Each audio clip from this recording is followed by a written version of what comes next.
going to hear from Vincent Doumeizel. Have the pleasure of inviting him to stage. Vincent Doumeizel is a senior ocean advisor at the UN Global Compact and a leader of the seaweed revolution. You'll probably recognize him from his best-selling book of the same name. And so today, he's going to be talking about the importance of plankton. Over to you, Vincent. Thank you very much. So you may, I mean, for those of you who knows me at the seaweed revolution ambassador somehow, I'd just like to reassure all of you, I'm not deserting the seaweed for plankton. I can do both, and as a living proof, I'm actually also jury for tonight, so I can do both, you know. So, I mean, to me, this Plankton Manifesto, this need for a Plankton Manifesto, came from my seaweed experience, because nothing grows in isolation. And each time I was meeting with seaweed producers that were trying to seaweed farmers, they were facing some kind of invisible wall that was there to prevent things to happen as they want. I mean, some in France were facing a bloom of zooplankton, of gasteropods that were destroying the entire production. Some other in the US, they were facing a big bloom of phytoplankton that were depleting the area of nutrients, preventing seaweed to grow, and so forth. So once again, nothing grows in isolation, and there's something even lower in terms of trophic level in the ocean than seaweed, and that's plankton, basically. And plankton may well be a very, very strong potential solution to address the triple planetary crisis plus the social crisis. You know that for sure.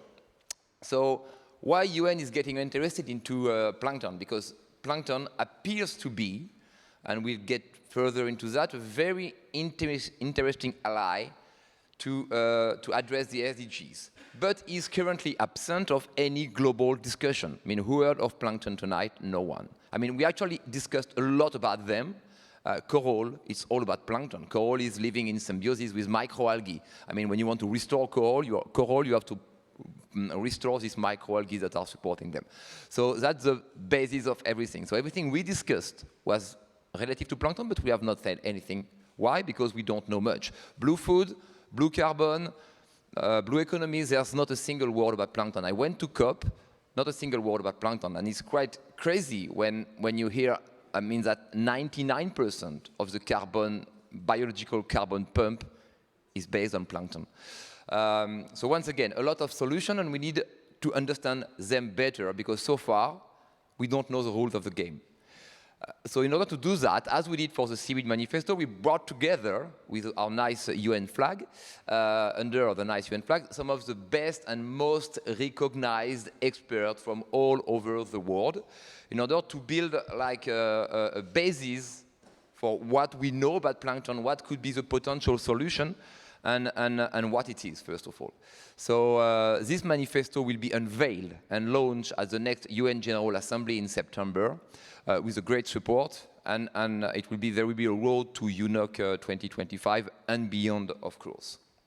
So here is the list of people we worked with for the last 5 months to build this 15 pages document that is quite complicated because it's a very, very complex topic, actually. What is plankton? Plankton has terraformed the planet. So everything we have today is based on plankton. The pyramid here in Gizeh, they are made in dead plankton. These Etretat and Dover cliffs, they are made in dead plankton. When you walk on the Mont Blanc, you are walking on dead plankton. I mean, petroleum is just sedimented plankton. Every year, we burn 1 million years of sedimented plankton out of our fuel consumption. That's quite massive. The chalks we were using at school is just pure dead plankton. Everything we are using is made of dead plankton. And it's still, more importantly, it's still critical to Earth's biochemical processes. Oxygen cycle, I mean, we know plankton has created somehow 50% of the oxygen we breathe. It's critical to the water systems. Potable water, I mean, water is potable because there's a rice mix of plankton. There's plankton in ocean water, but also in fresh water. Carbon, of course, we mentioned, plankton is 99% of the biological carbon pump in the ocean and 99% of what sequesters carbon in the ocean. Nitrogen. Plankton recycle as much nitrogen as all the land plants, actually. So they are essential to everything we have on this planet, but we don't know them at all. They are visible from space. Look at this picture. And that's quite important because so far we had no way to understand where they were and what they were doing, how they were evolving. But now we can look them from space. I mean, the NASA has a great program in order to develop our understanding about plankton. Because we can, and that's one of the key innovations that will unlock the potential for this type of organism, is that we can look at them. So far they were invisible, now they become somehow visible. And that's quite important. More importantly, plankton is the origin of any life on the planet. We know that the first living cell that exists on this planet was the one we call LUCA, for last unique common ancestor, which is the ancestor for every form of life, was in the ocean, and then it evolved from there. So there's 3.5 billion years ago, bacteria and microalgae developed somehow in the ocean. And they moved on land, gradually, very slowly. Only 500 million years ago, they really moved on land with the Cambrian explosion, the life explosion during the Cambrian era. That's very, I mean, at the end of the day, you may think life on land is just something quite new and maybe not long-lasting, in the end. But more importantly, if you want to repair this life on our planet, you need to start with the basis of the ecosystem. I mean, when you repair or when you restore your house, you don't start with the roof. You start with the foundation of your house. If you want to repair life on our planet, we have to start with the foundation. And once again, this foundation, we don't know the rules of the game. We don't know how it operates, we don't know how it interacts, and so forth. So who are they? First of all, they are 90%, if there's one figure to remember, they are 90% of the ocean biomass. We talk about corals, we talk about seaweed, we talk about whales, we talk about dolphins. All of this together, and shellfish and every other form of life, is less than 10% of the biomass in the ocean. So most of the biomass in the ocean is invisible, and because it's invisible, no one talks about it. When you think that a liter of seawater there's no one in there, there's trillions of organisms. If you take a drop of water, it's millions of life forms. So they are beautiful, first of all. There's many different types of them. This copepod that you see here, there's more, it's one type of zooplankton, so we'll come to what is plankton. This is one type of zooplankton, copepod. There's more copepod than you have insect on the planet today. So that's massive. Once again, it's massive. We tend to, I mean, if you look at what we call protists, we'll come back to this, which is one type of plankton. The biomass in the ocean, just for protists, is equivalent to the biomass of animal in the ocean. And who knows about protists here? No one. No one ever heard about this word. Which should be, I mean, we should talk about protists just like we talk about elephant or dolphin at school, but no one cares. So once again, it's quite a fascinating word. They are very different to everything we know, actually, and they are very, very big in terms of size and diversity. If you take the virus, which are part of the plankton, if you take the smallest virus, which is very, very, very small, but let's say is the size of a needle diameter, then the biggest plankton would be the size of Great Britain. So we are talking about a very, very wide range of organisms in terms of size, which is why it's also very complex. Indeed, the longest plankton, because plankton is anything that does not go against the current, that is drifting. It comes from the Greek drifting. So siphonophore, 60 meters long, the longest animal of the planet, is a plankton. So once again, it's a bit of everything there, so it's very hard. If you look at the chain somehow, you see that some plankton are animals, we call them zooplankton. It's a mistake somehow, but we call them zooplankton. Some are microalgae or plant-like, but most are both of them. Indeed, most of plankton, the one we call the protists or mixoplankton, are both animal and vegetals. They do not abide by this classification we have on land, meaning that they do photosynthesis, they convert the sunlight into biomass, and they eat other organisms in the meantime. So they are both animal and vegetables. And most of them are also neither of them. They are virus, they are archaea, which is the oldest type of organism on the planet with bacteria. They are bacteria, they are fungi. So they are the wide range in the plankton community. It's very hard to silo them or to classify them because, once again, the life below water is way more complex than anything we know on land. And we don't know them at all. Plankton is the basis of the world food chain. Of course, that's what turns the sunlight into biomass. Phytoplankton, which is eaten by zooplankton and which is then ending up feeding the whales. So just one figure to remember as well, with 1 ton of phytoplankton, you have 100 grams of carnivorous fish. So when you eat 100 grams of tuna, you are eating 1 ton of phytoplankton somehow. Phytoplankton is by far the most productive biomass on the planet. It gets regenerated in 5 days. So meaning that the primary production in the ocean gets regenerated in average in 5 days. On land, 10 years. So we are talking about something that grows very, very fast. If you make a plank of wood of 30 centimeters wide out of phytoplankton, every day we would produce a plank of wood that would go from the Earth to the planet, to the moon. So they are reproducing massively fast.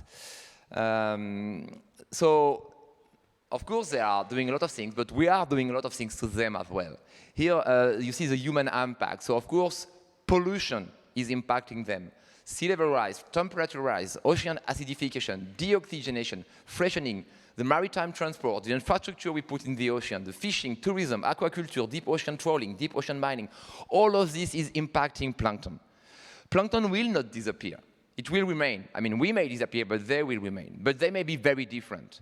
And if they become very different, then we will disappear. Because we are here because of the right mix of plankton communities. If they change, they will stop or they will reduce their carbon absorption. They will stop providing the right food to the fish, which will either die or become toxic for all of us. And that's the end of it. So once again, I mean, plankton is so important for everything, and everything we do is having an impact on plankton. And we don't know the rules of the game at all. So important to understand that. When it comes to carbon cycle, ocean absorb 90% of excess heat on the planet and 30% of the carbon dioxide. And plankton, once again, represent 99% of the biological carbon pump in the ocean. And the limiting factor is mostly the presence of iron and nutrients in the ocean because plankton gets fed with nutrients. So there was, I like this quote, and we know that plankton is connected to each of every ice age over the history of our planet. So there's a quote from Woodall Oceanographic Lab, give me half a tanker of iron and I will give you an ice age, because then plankton will proliferate and sink massively carbon in the deep ocean, which may end up. And the other way, if plankton goes wrong, it can end up very, very badly for all of us. HABs, harmful algae blooms, are already destroying, generating $6 billion of loss every year. Their proliferation prevent tourism activity, prevent fishing, prevent aquaculture, and so forth. Proliferation, if I have to place my bet on some type of organism to become the next dominant on this planet, I would go for jellyfish. You see some of them here. Jellyfish, they are part of the plankton. They have survived the 5 mass extinction. They are one among the only organisms that survive the 5 of them. They are striving and they love our pollution. They love the global warming. They love our plastics because they hide from predators. And when their predators are eating plastic, then they disappear, and the jellyfish are happy about it. And they love overfishing because we get rid of their predator. So jellyfish bloom everywhere, more and more. It will continue. That's typically the disruption that we are generating. That's a visible disruption of what we are seeing with plankton. So you may enjoy eating jellyfish, but I'm not sure it will last very long either. So hopefully there is some good news. There is some good news because we have tools to better understand plankton. And that's a game changer. So far, plankton, the world comes from the 17th century. That's where we started to understand that no, fishes were not growing by themselves out of the sunlight. They were eating something invisible. And then it was very slow. But now we have satellite, we have genomics, we have AI, we have autonomous survey, we have like moorings and nets and CP and constant plankton recorder. Especially over the last 10 years, with the development of genomics and satellite and AI, we've seen a rapid growth of our understanding of plankton. I mean, there was an expedition, Tara, who started 20 years ago. We were working a lot with them. There were missions to identify and to characterize virus in the ocean. When they left, 15 years ago, there was 50 virus identified, 50, in the ocean. We have now more than 500,000. We have discovered 150 million new genes in the ocean over the last 10 years. 150 million new genes. We have 20,000 genes in our human being body. So imagine what it is. So we have discovered 100,000 new microalgae. This is unlocking an unlimited potential for innovation and for preservation of what we have. So there is still solution, but we need to activate them. We need to develop them. So there's a lot of future innovation if we know it right. I mean, plankton, there's so much organism that we don't know about. I mean, they can do, we've seen some diatoms, for instance. Diatoms, they are one of the most abundant plankton. They are 20% of the oxygen we breathe is made out of diatom. Diatoms, they have the capacity to create a silica shell around them. They create some kind of glass at 0 or 4 degrees Celsius. With our big brain, we can only create glass at 1,500 degrees Celsius. So there's a lot to learn from them. There's a lot, of course, of bioactive to preserve our body, to support health and so forth. I mean, you all know spirulina, which is one type of plankton. They can be superfood, a lot of them. They can, some planktonic bacteria can degrade plastic and destroy plastic very actively. They can protect corals, as we've seen with this coral booster, which are just bacteria, and this is planktonic bacteria most likely. So there's an unlimited potential for industrial innovation as well out of plankton, and that's why it's so exciting as well. That's not the end of the day, but we need to learn how to understand them better, because we don't know them. So that's why we've launched all this Planton Manifesto story. And at the end of the day, we think that plankton-based solution can really address the triple planetary crisis, so climate change, pollution, biodiversity loss. Because a positive outcome from an healthy plankton community will be better marine ecosystem, supporting fisheries and aquaculture, climate change mitigation, restoring biodiversity, depollution process, cleaning the water, and boosting the water cycle, because plankton also boosts the production of rains and clouds. It will be a very good indicator, so we can understand where we are and how the ocean react to this massive bioengineering experience, geoengineering experience that we are leading, which is called climate change, and understand better how it reacts and what will be the rules of the game tomorrow. Restoring water cycle and industrial opportunities. There's a lot of positive outcome if we do it right, but we have to do it right. And to do it right, we have to understand the complexity of this invisible world. And we are really just starting about this. And it's funny because if you think about it, the age of enlightenment, which generates this first explosion of the exploration of the scientific advancement, was based on the exploration of the visible world back in the 17th century. That's where everything massively advanced. And now it's time, I think, in the 21st century to explore the real fundamental of everything, which is the invisible world. This plankton community is connecting everything. This is creating this Gaia, this single organism that we call the planet Earth, because it connects every form of life together. And that comes back from the very, very first time of life on our planet. So once again, I mean, we can push something very strong out of it. We need to understand the rules of this new game. I mean, plankton is the core engine of life on our planet. And if we want to save it, life on our planet, we need to work around plankton. So we will have this Planton Manifesto launched at the UN Assembly next September, and we hope it will trigger more interest, create some kind of advocacy for this topic, because once again, we need to voice the potential for plankton. There's a few links you can follow here, and you are all, of course, all of you welcome to support this new journey with plankton. Thank you very much.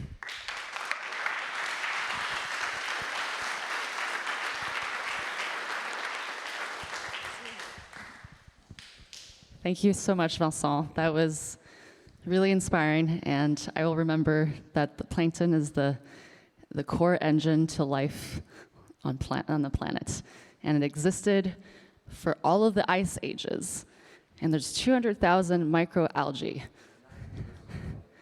and 90% of bioplastic solutions. Wow, pretty impressive. Well, please speak to Vincent after at the cocktail. He will be there.